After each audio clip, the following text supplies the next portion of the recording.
Anak-anak kita anak-anak yang memang mereka terlahir dengan peralatan-peralatan digital. Kalau kita tidak antarkan mereka pada penggunaan yang baik teknologi digital itu, maka mereka akan pergi seperti masuk ke rimba belantara digital yang tidak tentu arahnya.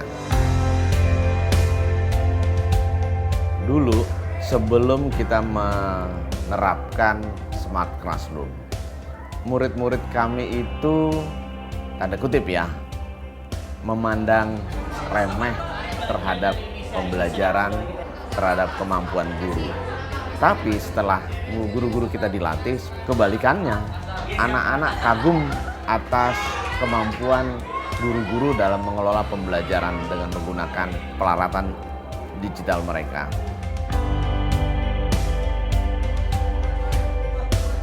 Antusiasme ini ingin tahu apa sih yang akan diajarkan oleh guru. Nah, keinginan tahuan ini, antusiasme ini meningkatkan keinginan mereka untuk belajar lebih lanjut. Nah, ini yang menyebabkan kita melihat ada perubahan yang cukup mendasar. Jadi semuanya nanti bekerja sama dengan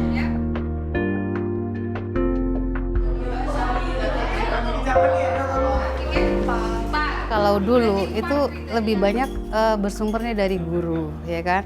Kalau bicara 2 jam pelajaran, wah jangan diharap. Apalagi anak sekarang yang sangat aktif ya. Paling kita cukup 40 menit bicara itu udah kebanyakan. Jadi jangan berharap kita bisa didengar selama 2 kali 40 menit.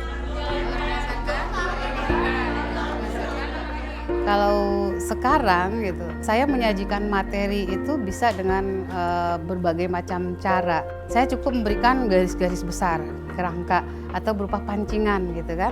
Nah nanti ada aja anak yang merespon, jadi interaktif gitu, lebih interaktif. Jadi saya cukup memberikan kerangka-kerangka materi, terus nanti anak bisa, karena dia udah bisa eksplorasi sendiri gitu kan.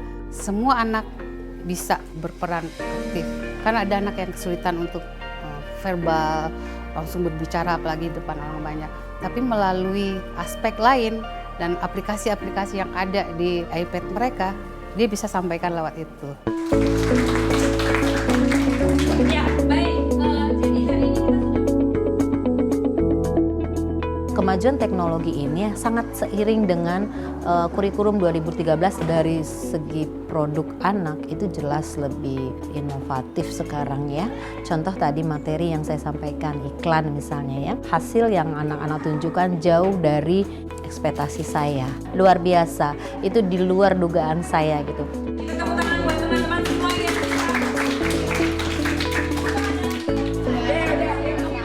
Digital itu adalah alat pendidikan, bukan tujuan pendidikan. Merubah dari hal yang abstrak menjadi nyata atau menjadi semi abstrak.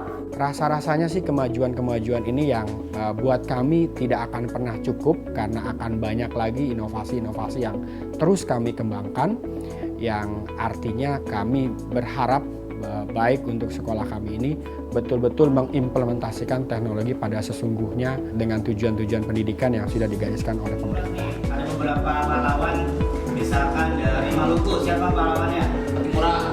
Siapa? Timurah. Kalau dari Aceh?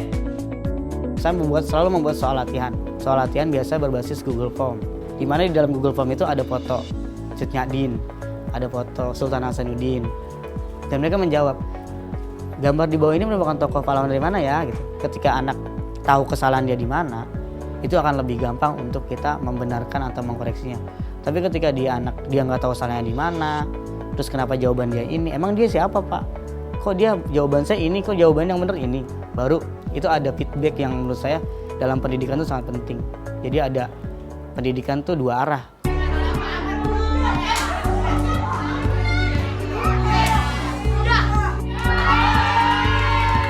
Saya suka dari penilaian asesmen karena tidak ada data anak tuh yang tercecer.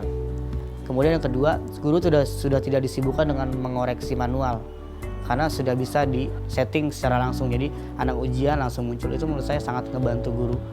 Kemudian dari segi pembelajaran tadi, anak dipacu untuk bisa lebih kreatif.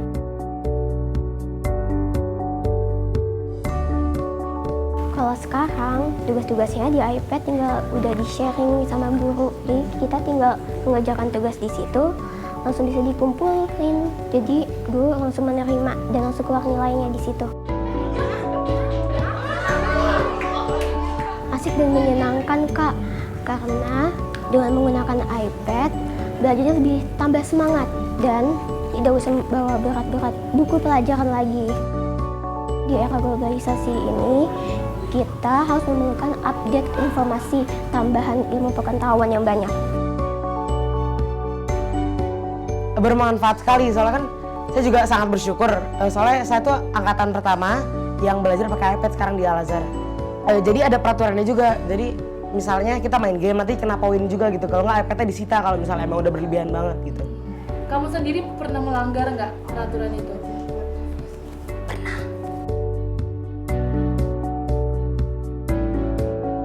Setelah mengikuti Smart Classroom dan sudah terbiasa dengan iPad, banyak sekali pengetahuan atau informasi-informasi atau keterampilan yang aku dapat.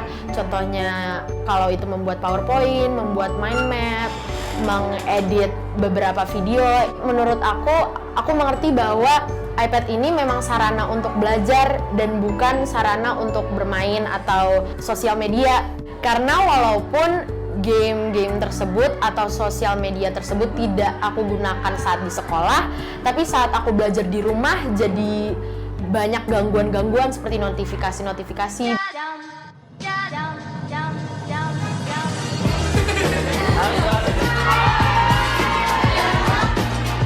Efektif, Inovatif, Kreatif, Seru, Hebat, menyeluruh, visioner. keren. guru profesional. belajar menyenangkan. Anak-anakku, peralatan yang kalian gunakan, peralatan-peralatan digital ini, gadget ini, bisa bermanfaat lebih hebat buat pendidikan kalian.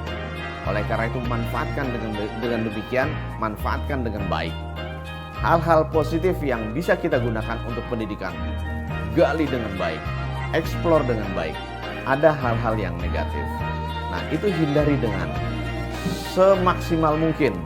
Kalau kita bisa memilih hal-hal yang positif buat perkembangan pendidikan kalian bisa sukses.